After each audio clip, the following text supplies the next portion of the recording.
The National Memorial for Peace is located about, I think it took me like maybe 15 minutes or so to walk there. It's really pretty from the outside, like the landscaping and things like that are very beautiful. You approach this block like after walking from the museum or before walking from the museum. And it's like this fence around the memorial, which I believe it was like brown wood or something like that. And there's like these plant beds as you walk in.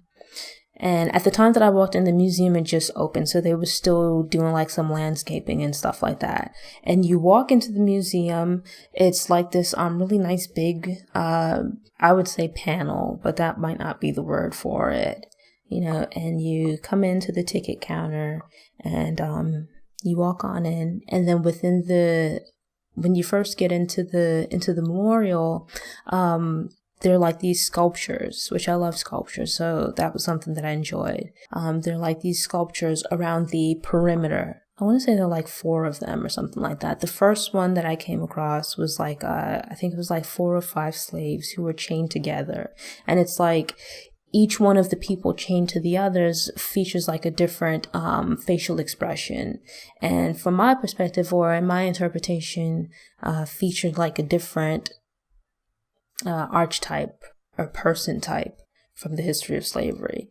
So you have some of them that are like lunging and trying to, essentially they look like they're trying to break out of their chains or break free from their chains. And then there's one with, I think, like a mother and her baby in the chains. And it's like the expressions in the sculptures were like really, really moving, because of the context of them, but then also just the features that the artist was able to capture in the sculptures. Very detailed. It's like they look like they'd spring to life. And as you walk through, there are like these placards, like really big signs up. And they feature quotes. There's like a welcome quote, I believe, from Martin Luther King when you first walk in. And as you progress through, they're like poems and quotes and things like that along the way. And then finally, as you make your way around the perimeter, eventually you walk into the actual, or I guess the memorial proper, which is like this building. You can kind of see through it because there aren't any walls around the sides of it. And when you walk in, this is actually like it's like a memorial. It's not a memorial to lynching, but like a memorial to lynched people, right? Sort of like a memorial for the loss of their lives. And when you walk in, there are these huge blocks. When you first come in, there's sort of like these metal holder kind of things that hold the blocks in place, and they come up from holding them on the ground.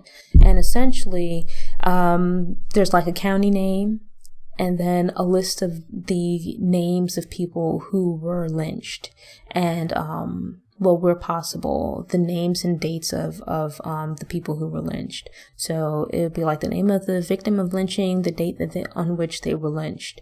And it's like, it's kind of maybe not overwhelming, but you feel a certain kind of way. I can't think of like what the proper word would be to explain what it feels like to stand in this building. And it's not for miles or anything like that, but it's like a pretty fair-sized building. And as far as your eyes can see, you see these blocks. And each one of those blocks is like a memorial of at least one person that was lynched. And then as you walk through, on some of the blocks, it might just be 1 or 2 people or so. And then some of them, it's like you look at the blocks and it's like multiple people, like 20, 30 people and stuff like that. And then you look even closer and you notice like on one of the blocks, some of the blocks, like you'll see multiple people lynched on the same day. And it's like, well, what happened here? Like, you know, what might have led to all of these people being murdered on the same day and at the same time, or within a few days of each other? Yeah, and it's like some counties where it's like, what was going on there? Where it's like, you know, over the span of several years that you just see like name after name after name of people that had been lynched in that location. It's It's crazy. When you first come in, the blocks are down on the ground. But when you get to about maybe down that first, I want to call it hallway or so, and you make a turn, they're now up off the ground. Which I guess it's like representative of people lynching. Like, if a person is lynched from a tree or some other high structure or something like that, they'd essentially be up off the ground, right? And in walking through, you physically have to lift your head up to read the blocks once they're up off the ground. And I was kind of annoyed by it after a little while, which, and I guess physically that's sort of the point, right? You end up having to crane your neck to look up at these blocks, and it's you walk through and it's just never ending because you're going through and it was too many of them for me to read. Some of them I just skipped over because it was I just can't with this. And you're walking through and your head is up and you're looking at the blocks and your neck starts getting tired, and it's Jesus, how much more of this am I going to have to walk through? But then it's well, that's sort of the point, isn't it? Right? These are people that lost their lives who were lynched. Not to say that all of them were hanged, but they were all lynched, murdered outside of the judicial system.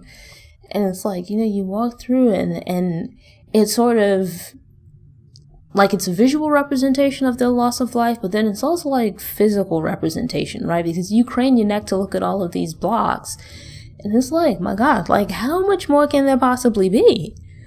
Because it's your neck is, your neck is tired. You can just imagine if this happened to you, what that experience might have been like. And it was, I don't know, it was an experience. Obviously I had read about lynchings before, from books about Ida B. Wells and At the Hands of Person Unknown and things like that, but it was something to walk through that memorial and have to, crane your neck to look at all of these blocks, knowing that each one of them represented the loss of at least one person's life, someone that had, a far worse fate than you having your neck be uncomfortable for a few minutes.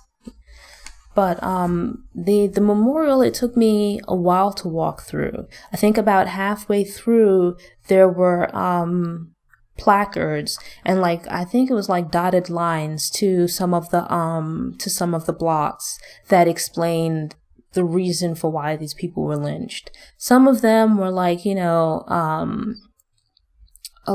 crimes that they had allegedly committed. Some of them were if it was that they were accused of assaulting or raping someone, which is a crime. If true, you would deserve to be punished, but not in that way. But then it's you walk through and you read some of the explanations and it's well, this is ridiculous. Because it's the reason for the person being murdered, it's seriously, things of people feeling disrespected or, the person was acting out of their place or something, or some really, really trivial reason. First of all, you couldn't even probably take the person to court for something like that because it's not a crime. It's just they probably did something to irritate you or upset you in some way. And then in some of the cases, it's well, maybe it's a petty crime, but it's not a reason to murder somebody. And it's and that's if true. Some of it could just be, well, you perceived it that way, but that's probably not the truth of what happened. Some people might not take offense to that. And I just thought it was crazy. Past a certain point, this is a little bit much. But ultimately, I made it through the entire exhibit. There are these, I don't know if they're supposed to be steps or you're supposed to sit on them or what have you. But there's this elevation. And then across from that, there's sort of a water feature, a wall, with an inscription dedicated to the memory of the people that lost their lives through lynchings.